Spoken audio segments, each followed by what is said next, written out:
विचलित मन वाले व्यक्ति को मौत उसी तरह से बहाकर ले जाती है जिस तरह से अचानक आई बाढ़ में गांव के सोते हुए लोग बह जाते हैं।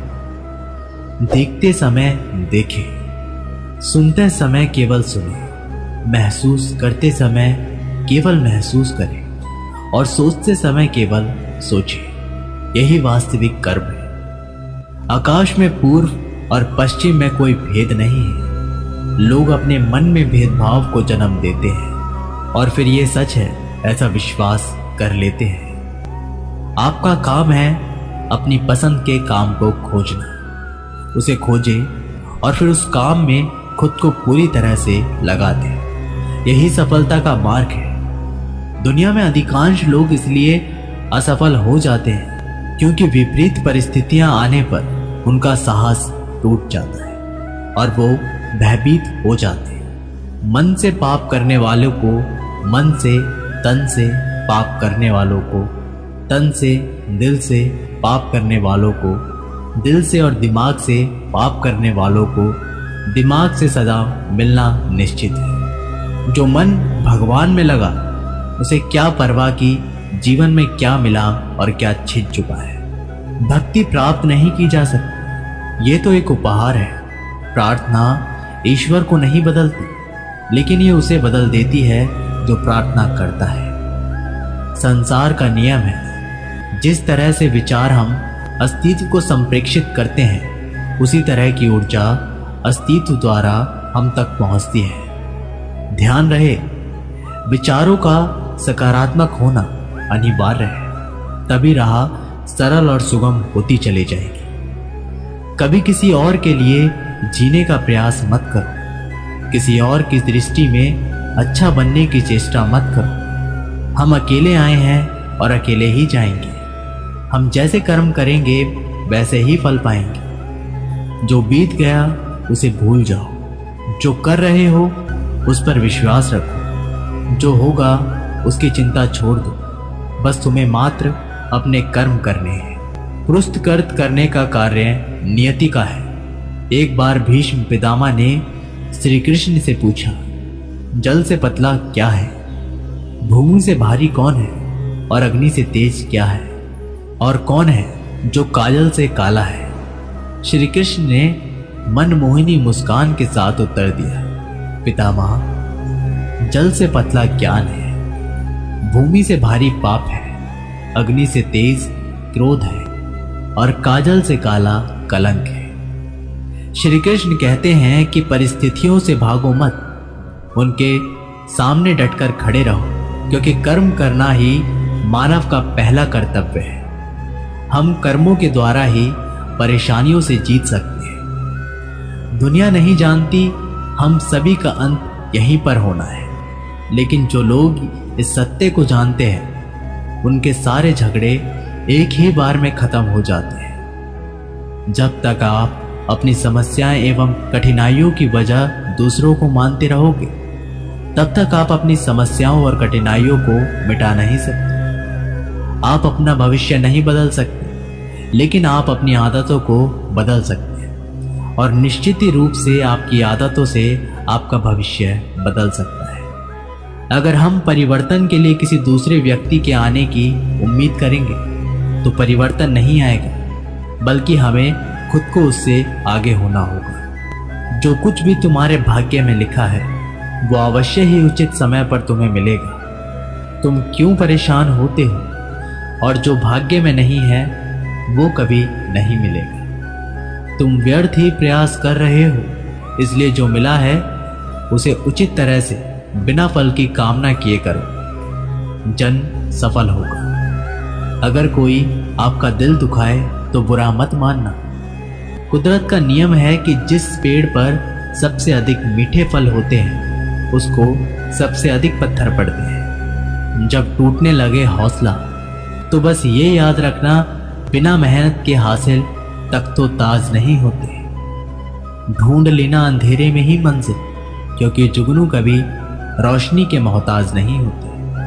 अगर लोग केवल जरूरत पर ही अपनों को याद करते हैं तो बुरा मत मानिए, बल्कि गर्व कीजिए, क्योंकि मोमबत्ती की याद तभी आती है जब अंधेरा होता है। समय और स्थिति कभी भी बदल सकती है, इसलिए कभी भी किसी का अपमान मत करो। माना कि आप शक्तिशाली हैं, पर समय आपसे भी अधिक शक्तिशाली है। कुछ बनना है तो पानी जैसा बनो, जो अपना रास्ता खुद बनाता है। पत्थर जैसा मत बनो, जो दूसरों का भी रास्ता रोक लेता है। सभी व्यक्तियों को सजा से डर लगता है, सभी मौत से डरते हैं। बाकी लोगों को भी अपने जैसा ही समझे।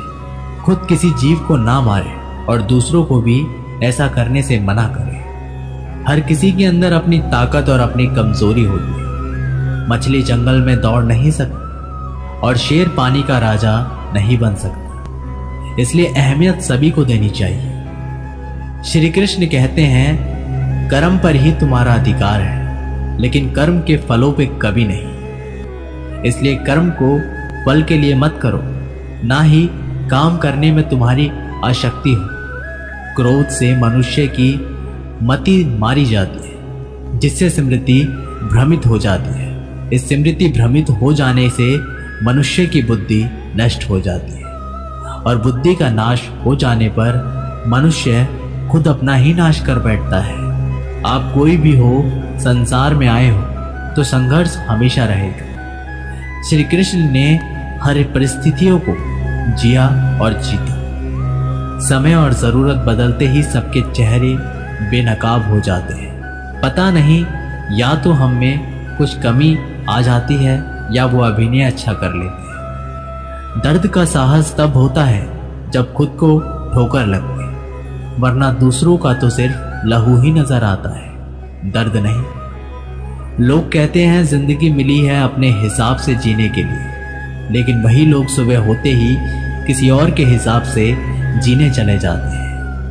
यदि आप समस्या का हल निकाल सकते हैं तो सिर्फ चिंता क्यों करनी, और यदि समस्याओं का कोई समाधान नहीं है तो फिर चिंता क्यों करनी। जो व्यक्ति बहुत ज्यादा बोलते रहते हैं वो कुछ नहीं सीख पाते। समझदार व्यक्ति वही कहलाता है जो कि धीरज रखने वाला, क्रोधित ना होने वाला और निडर होता है। अगर व्यक्ति से कोई गलती हो जाती है तो कोशिश करे कि उसे दोहराए नहीं, उसमें आनंद ढूंढने की कोशिश ना करे, क्योंकि बुराई में डूबे रहना दुखों को न्योता देना होता है। डर का अभाव होना साहस नहीं, बल्कि डर पर विजय पाना है। बहादुर आदमी वो नहीं जिसे डर नहीं लगता, बल्कि वो है जो डर पर विजय प्राप्त करता है। इंसान एक ऐसा प्राणी है जो अपने लक्ष्यों के लिए जीता है। उसके जीवन का यही अर्थ होना चाहिए। वो अपने लक्ष्यों के लिए कोशिश करता रहे और उन्हें प्राप्त करता रहे। उपवास हमेशा अन्न का ही क्यों, लोभ, लालच, चुगली, काम, क्रोध एवं गंदे विचारों का भी तो होना चाहिए। जीवन में जो भी करो पूर्णता संपन्न के साथ करो।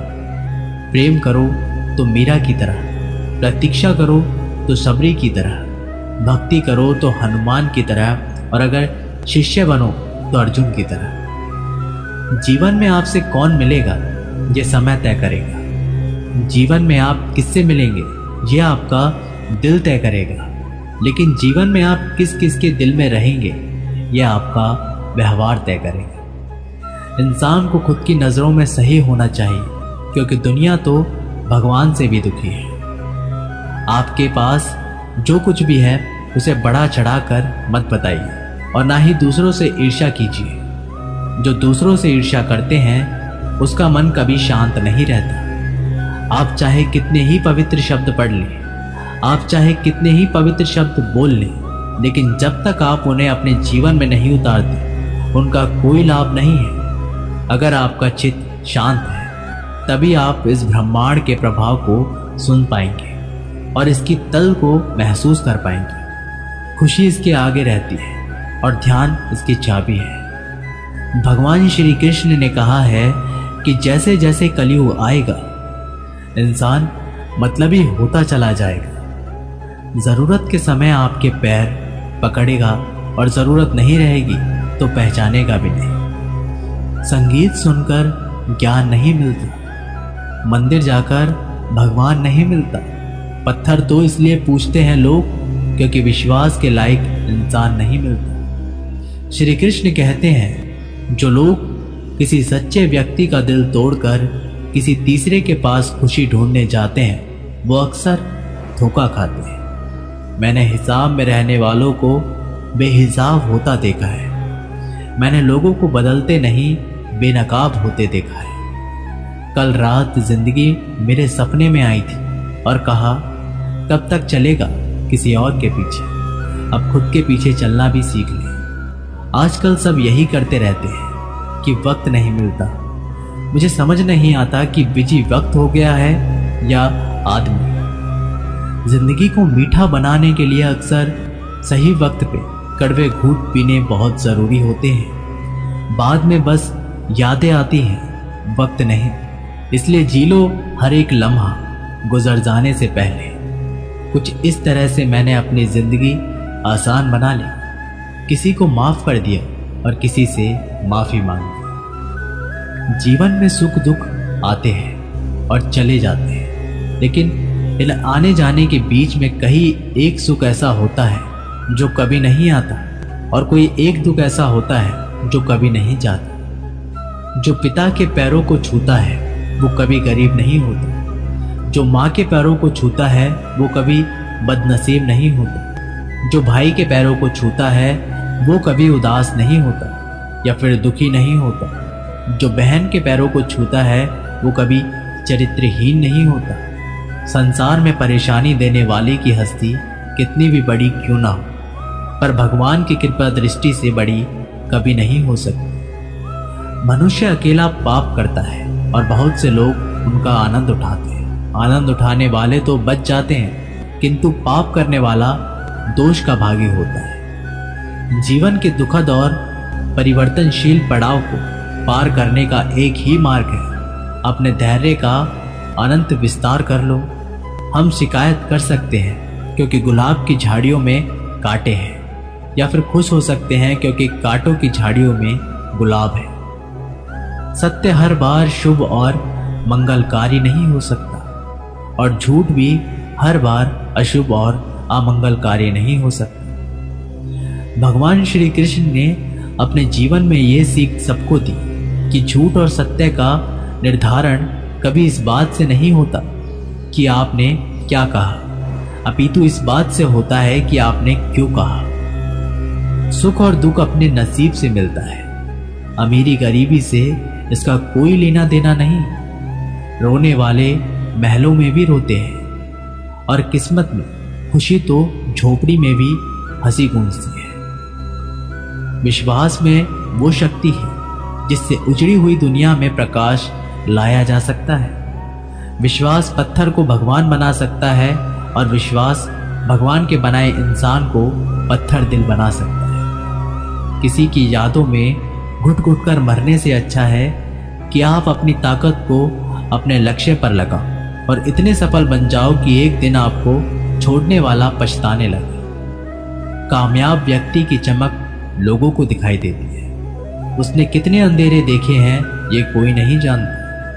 यदि सपने सच नहीं हो रहे हो तो रास्ते बदलो, सिद्धांत नहीं, क्योंकि पेड़ हमेशा पत्तियां बदलते हैं, जड़ें नहीं। कोई भी व्यक्ति सिर मुड़ाने से या फिर उसके परिवार से या फिर उसकी जाति में जन्म लेने से संत नहीं बन जाता। जिस व्यक्ति में सच्चाई और विवेक होता है वही धन्य है, वही संत है। दर्द तो तय है, आपके हाथ में नहीं है।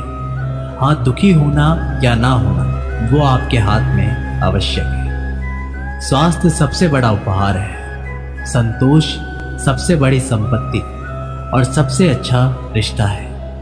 हमारे विचारों का ही परिणाम है। मन ही सब कुछ है। जो हम सोचते हैं वो ही हम बन जाते हैं। अगर आध्यात्मिक मार्ग पर चलने के लिए आपको कोई साथ नहीं मिलता तो अकेले ही चलिए। आप खुद अपने प्यार और स्नेह के उतने ही हकदार हैं जितना इस दुनिया में कोई भी अन्य व्यक्ति है। सभी बुराइयों से दूर रहने के लिए अच्छाई का विकास कीजिए और अपने मन में अच्छे विचार रखिए। एक वफादार, प्रतिष्ठित और धनी व्यक्ति जो भी जगह चुनता है वहां उसका सम्मान किया जाता है। बीता हुआ समय बीत चुका है, भविष्य अभी दूर है। वर्तमान ही वो समय है जिसमें आप जी सकते हैं। मौन रहना बहुत अच्छी बात है, लेकिन ऐसा मौन किस काम का जो आपके अस्तित्व को ही खत्म कर दे। मौन आपकी ताकत भी है और कमजोरी भी। बस आपको ये पता होना चाहिए कि कब आपको मौन रहना है और कब नहीं। जहां उम्मीद नहीं होती वहां तकलीफ की कोई गुंजाइश नहीं होती। हर कोई परेशान है मेरे ज़्यादा बोलने से, और मैं परेशान हूं अपने अंदर की खामोशी से। अच्छे कर्म अच्छे फल देते हैं। वो जो अपने परिवार से अधिक जुड़ा है उसे भय और चिंता का सामना करना पड़ता है, क्योंकि सभी दुखों की जड़ लगाव है। इसलिए खुश रहने के लिए लगाव छोड़ देना चाहिए। वो जो हमारे चिंतन में रहता है वो गरीब है, भले ही वास्तविकता में बहुत ही दूर क्यों ना हो, लेकिन जो हमारे हृदय में नहीं वो करीब होते हुए भी बहुत दूर हो जाता है। वो जिसका ज्ञान बस किताबों तक सीमित है और जिसका धन दूसरों के कब्जे में है, वो ज़रूरत पर ना अपना ज्ञान प्रयोग कर सकता है और ना ही धन। जो लोग परमात्मा तक पहुंचना चाहते हैं उन्हें वाणी, मन, इंद्रियों को पवित्रता और एक दयालु हृदय की आवश्यकता होती है। लोगों को अपने मन सपने मत बताओ, बस उन्हें पूरा करके दिखाओ, क्योंकि लोग सुनना कम और देखना ज़्यादा पसंद करते हैं। भक्ति की डोरी दिखती तो नहीं है, पर मजबूत इतनी होती है कि परमात्मा तक को भी बांध सकती है। तुम्हारी सबसे बड़ी दौलत तुम्हारा वक्त है। जिसे भी दे रहे हो बहुत सोच समझ कर देना। कोहरे से अच्छी बात सीखने को मिलती है कि जब जीव उनके रास्ते में ना दिखाई दे रहा हो तो बहुत दूर तक देखने की कोशिश व्यर्थ है। एक एक कदम चलते रहो, रास्ता खुलता जाएगा। दीपक का जीवन इसलिए वंदनीय है कि वो जलता है। अभी तो इसलिए वंदनीय है क्योंकि वो दूसरों के लिए जलता है, दूसरों से नहीं जलता। दृढ़ इच्छा शक्ति वो शास्त्र है जिसके साथ तुम्हारे ज्ञान और क्षमता में आश्चर्यजनक परिवर्तन आता है। अपमान प्रेम की गरिमा को भंग कर सकता है। तुमसे प्रेम करने वाला कभी भी तुम्हारा अपमान नहीं कर सकता। जिनके लिए आप महत्वपूर्ण होंगे उनके पास आपसे जुड़े रहने की कई बहाने हों, और जिनके लिए आप महत्वपूर्ण नहीं हैं वो दूर जाने की हजार वजह खोज लेंगे। कोई फायदा नहीं किसी के पीछे जाने का। हंसते हंसते अपना जीवन बिताओ और भूल जाओ उसे जो तुम्हें भूल गया। यदि कोई आपको अच्छा लगता है तो अच्छा वो नहीं, अच्छे आप हैं, क्योंकि उसमें अच्छाई देखने वाली नज़र आपके पास है। एक बार एक मूर्तिकार अपनी छेनी और हथौड़े से एक पत्थर को भगवान की मूर्ति का आकार देने का प्रयास कर रहा था। जैसे ही वह छेनी पर अपना हथौड़ा चलाता वह पत्थर चिल्लाने लगता और कहने लगता कि ये क्या कर रहे हो, मुझे इतना मार क्यों रहे हो, मुझे बहुत दुख हो रहा है, तकलीफ हो रही है, पीड़ा हो रही है, मुझे अपने हाल पर छोड़ दो और यहाँ से चले जाओ। मूर्तिकार ने उस पत्थर से कहा, मुझे बहुत अच्छे से पता है कि तुम्हें बहुत ज़्यादा दर्द हो रहा है, तकलीफ हो रही है और तुम बहुत ही ज़्यादा पीड़ा में हो, लेकिन यदि आज तुमने इस दर्द को नहीं सहा, इस तकलीफ को नहीं सहा, तो जीवन भर तुम इसी प्रकार से पड़े रहोगे। मुझे पता है कि तुम में आगे बढ़ने की अपार संभावना है। तुम एक बहुत अच्छे पत्थर हो, लेकिन यदि तुम इसी प्रकार से रहोगे तो कभी भी आगे नहीं बढ़ पाओगे। इतना कहकर मूर्तिकार औजार उठाए ही थे कि पत्थर फिर से चिल्लाने लगता है, गिड़गिड़ाने लगता है, विनती करने लगता है कि मुझे अपने हाल पर छोड़ दो। मुझे पता है कि जीवन के लिए कौन सी चीज़ सही है और कौन सी चीज़ गलत। मुझे बहुत ज़्यादा दर्द हो रहा है, अब मैं इस तकलीफ़ को बहुत ज़्यादा नहीं सह सकता। मैं जिस हाल पे हूँ उस हाल में मुझे छोड़ दो, तुम चले जाओ। उस मूर्तिकार ने फिर से उस पत्थर को समझाने की कोशिश की कि ज़्यादा अधिक मत बनो और अपने सब्र को बनाए रखो। थोड़ी देर और इस दर्द को सहो। यदि इस दर्द को सह लिया तो मैं भगवान की मूर्ति के रूप में तुम्हारी स्थापना करवाऊंगा और फिर दूर दूर से लोग तुम्हारी पूजा करेंगे और पंडित लोग तुम्हारी सेवा करेंगे। लेकिन पत्थर ने उस मूर्तिकार की एक भी बात नहीं मानी। वह चिल्लाता रहा और अपनी बात पर अड़ा रहा। मूर्तिकार ने उस पत्थर को समझाने की बहुत कोशिश की, लेकिन वो पत्थर नहीं माना। अब मूर्तिकार भी थक चुका था और वो उस पत्थर को छोड़कर आगे बढ़ गया और थोड़ी ही दूर जाकर देखा कि एक और बहुत ही अच्छा पत्थर वहां पड़ा हुआ है। उसने छेनी और हथौड़ा उठाए और उस पत्थर की मूर्ति को बनाने के लिए तैयार हो गया। मूर्तिकार ने छेनी और हथौड़े का वार दूसरे पत्थर पर जारी रखा। दूसरे पत्थर को भी दर्द हुआ, तकलीफ उसे भी हुई, लेकिन उस पत्थर ने बर्दाश्त कर लिया और देखते ही देखते थोड़े समय के बाद उस पत्थर ने भगवान की मूर्ति का रूप धारण कर लिया। थोड़े दिन बाद उस मूर्ति के एक मंदिर में स्थापना हो गई। धीरे धीरे करके लोग उसकी पूजा पाठ करने लगे। लोगों की मन्नतें वहां से पूरी होने लगी और वह मंदिर बहुत ही ज्यादा प्रसिद्ध हो गया। अब धीरे धीरे करके दूर दूर से गांव से लोग वहां पूजा पाठ करने आने लगे। फिर एक दिन उस पत्थर को उसी मंदिर में लाया गया और उसे एक कोने में रख दिया गया। अब लोग आते उस पर नारियल फोड़ते। ये कोई और पत्थर नहीं बल्कि वही पत्थर था जिसने दर्द को नहीं सहा था। अब वो पत्थर मन ही मन बहुत ज्यादा पछताता रहता, दुखी होता रहता, अपने आप से कहता रहता कि काश मैंने उस दिन उस दर्द को, तकलीफ को सह लिया होता तो आज लोग मेरी भी पूजा करते। इसलिए आप भी अपने जीवन में हमेशा याद रखिए कि जब भी आप अपने करियर की शुरुआत करने में किसी काम को कर रहे हो, पढ़ाई कर रहे हो या कोई भी काम कर रहे हो, तो उसमें आपको दर्द हो रहा है, तकलीफ हो रही है, ज़्यादा मेहनत करनी पड़ रही है, तो आप रुकिए मत, किसी और रास्ते की शुरुआत मत करिए, क्योंकि कोई और रास्ता आपको सफलता नहीं दे सकता। आपको उस दर्द को, उस तकलीफ को सहना ही होगा और उस दर्द को, उस तकलीफ को सहकर आप ज़्यादा मजबूत बनेंगे और तभी आप अपने जीवन में आगे बढ़ पाएंगे। और जीवन में हमेशा याद रखिए कि आपको पहले पत्थर की तरह नहीं बल्कि दूसरे पत्थर की तरह बनना है। जय श्री कृष्ण।